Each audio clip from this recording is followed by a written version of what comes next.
Hello friends, तो चलिए lockup season 2 के चौथे एपिसोड का रिव्यू स्टार्ट करते हैं। जहां एपिसोड के स्टार्ट में इन लोगों का हंसी मजाक चल रहा होता है और वहीं दूसरी तरफ हमें देखने को मिलता है कि वरुण सूफी से कुछ मजाक कर रहा होता है, जिसपे सूफी को बहुत बुरा लग जाता है। जिसके बाद सूफी बोलता है कि मुझसे तो मजाक करो ही मत। जिसके बाद सूफी काफी चिढ़ जाता है और उसके बाद काफी इमोशनल भी हो जाता है। सूफी की मैंने एक चीज नोटिस की है कि वो बहुत जल्दी बातों का बुरा मान जाता है और ये तो अभी सिर्फ चौथा ही दिन है, जिसपे आकांक्षा भी सूफी को समझाती है कि तुम दूसरों की बातों से इतना इफेक्ट मत हो।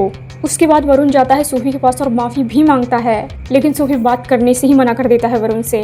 और इसके बाद आती है फराह खान, जो एक एक करके बाकी कंटेस्टेंट को कॉल आउट करती है, जहाँ पे वो राम को बोलती है कि आप तो दिख ही नहीं रहे हो शो में।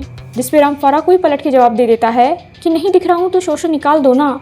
मतलब इस बंदे ने फराह खान को भी नहीं छोड़ा और बोलता है कि मैं तो ऐसा ही हूँ। जिसपे फराह बहुत समझाने की कोशिश करती है राम कपूर को, लेकिन राम समझने के लिए रेडी ही नहीं होता फराह की कोई भी बात। उसके बाद फराह रियाज को भी कॉल आउट करती है और बोलती है कि तुम तो दिख ही नहीं रहे हो, पूरे गायब हो शो में, कुछ तो करो शो में। और धीरज को भी यही सेम चीज फराह बोलती है कि तुमने कोई स्टैंड नहीं लिया है शो में अभी तक। और फराह शिवांगी को भी बोलती है कि तुम भी शो से गायब हो। इस तरह फराह कुछ कंटेस्टेंट को रियलिटी चेक देती है। उसके बाद फराह हर्षद, आकांक्षा और सुनीता जी को एक रूम में बुलाती है, जहाँ पे वो इन तीनों को ही पावर देती है कि तुम कुछ कंटेस्टेंट को सेव कर सकते हो और कुछ को नॉमिनेट।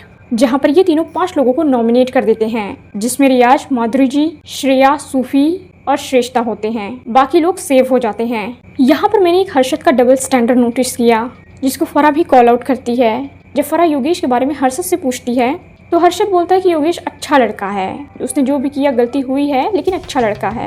जिसपे फराह बोलती भी है हर्षद को कि 16 साल पहले जो चीट तुम्हारे साथ हुआ था वैसा ही चीट योगेश ने भी किया है। मतलब एक साइड हर्षद इतना दिखाता है कि 16 साल पहले जो भी उसके साथ धोखा, चीट वगैरह हुआ है उसका बुरा उसे आज तक लगता है, और दूसरी साइड वो योगेश और आकांक्षा जैसे कंटेस्टेंट को सपोर्ट कर रहा है। मतलब ये डबल स्टैंडर्ड नहीं तो और क्या है। और श्रेया और सूफी तो नॉमिनेट होने के बाद बहुत ज्यादा अपसेट हो जाते हैं आकांक्षा और हर्षद से, जहां आकांक्षा उनको समझाने की कोशिश करती है कि तुम लोगों ने हमें स्पाइनेस के लिए वोट दिया था तो जाहिर सी बात है हम तुम्हें नॉमिनेट करेंगे ही, और जिन लोगों ने हमें सेफ के लिए वोट दिया था हमने उनको सेव कर दिया। गेम के पॉइंट ऑफ व्यू से देखा जाए तो आकांक्षा अपनी जगह सही थी, लेकिन सूफी और श्रेया बहुत ज्यादा नाराज हो गए थे आकांक्षा से। जिसके बाद हर्षद और श्रेया की भी एक कन्वर्सेशन देखने को मिलती है हमें, जहाँ श्रेया पूछती है कि तुमने मुझे नॉमिनेट क्यों किया, तो हर्षद बोलता है तुम्हारी लैंग्वेज की वजह से। तो श्रेया हर्षद को बोलती है कि शायद तुम मुझसे डर गए हो कि कहीं मैं अपनी लैंग्वेज से तुम्हारी असलियत ना बाहर निकाल दूं।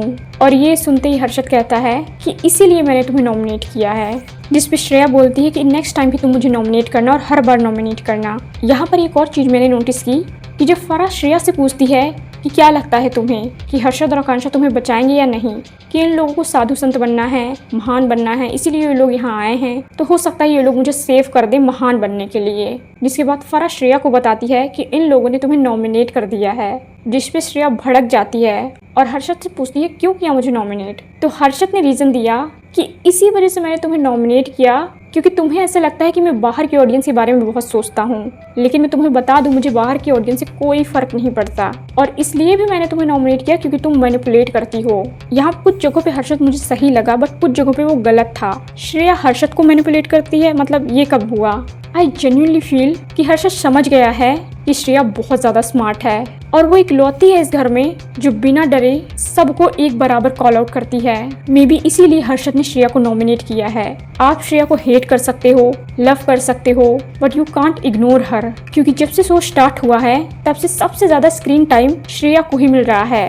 वो सबसे ज़्यादा दिखाई देती है और सबसे लड़ते हुए भी दिखाई देती है, और आने वाले एपिसोड में भी हमें देखने को मिलेगा कि श्रेया एक साथ सबकी क्लास लगा रही होती है, चाहे वो पेमला हो चाहे धीरज हो। मतलब ये लड़की किसी को भी नहीं छोड़ रही है, सबसे फाइट कर रही है, सबसे पंगे ले रही है। हर शो में एक हीरो होता है और एक विलन होता है, और इस शो का विलन हमें लगता है मिल गया है। आप इस लड़की को विलन बोलो, वैम्प बोलो, जो भी बोलो, बट दिख तो यही रही है सबसे ज्यादा।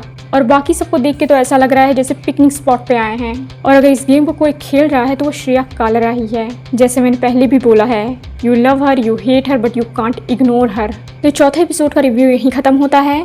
कमेंट करके जरूर बताइए कि इस एपिसोड का रिव्यू कैसा लगा आपको।